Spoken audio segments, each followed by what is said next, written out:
زہر اس کو متاثر کر رہا ہے، اسی وجہ سے پسینہ آ رہا ہے۔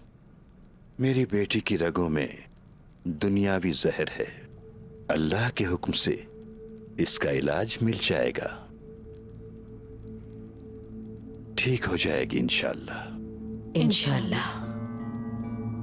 لیکن کچھ زہر ایسے ہوتے ہیں کہ ان کا سوچو بھی تو روح پر قابض ہو جاتے ہیں، یہ دل کو مارے بغیر نہیں نکل پاتا، جیسا کہ حسد کرنا،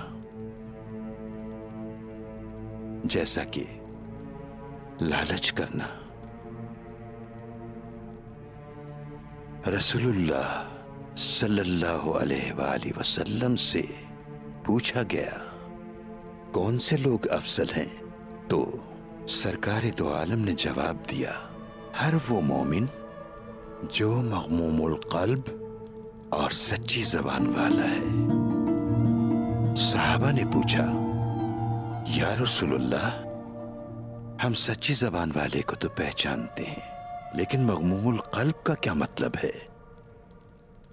ہمارے آقا نے سب کی طرف دیکھا اور فرمایا، ایسا دل جو اللہ سے ڈرنے والا اور پاک و صاف ہو، جس میں گناہ، بغاوت، خیانت اور حسد و کینہ بالکل بھی نہ ہو۔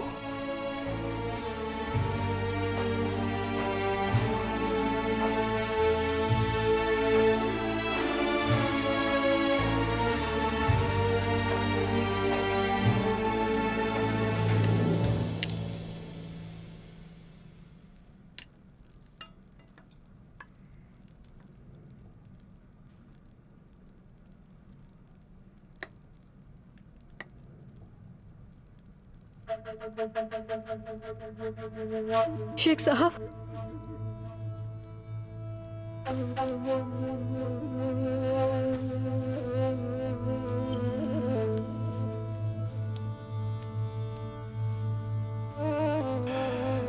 یا شافی، یا اللہ مدد، یا شافی، یا اللہ مدد، یا شافی، یا اللہ مدد،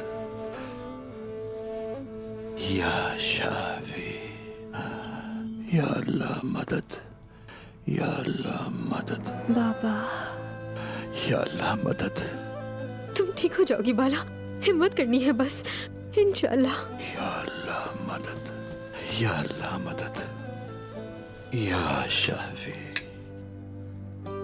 بسم اللہ۔ یا اللہ مدد، یا یا اللہ اسے شفا دے، اسے صحتیاب کر۔ مدد، بسم اللہ۔ یا شافی، مدد میرے اللہ۔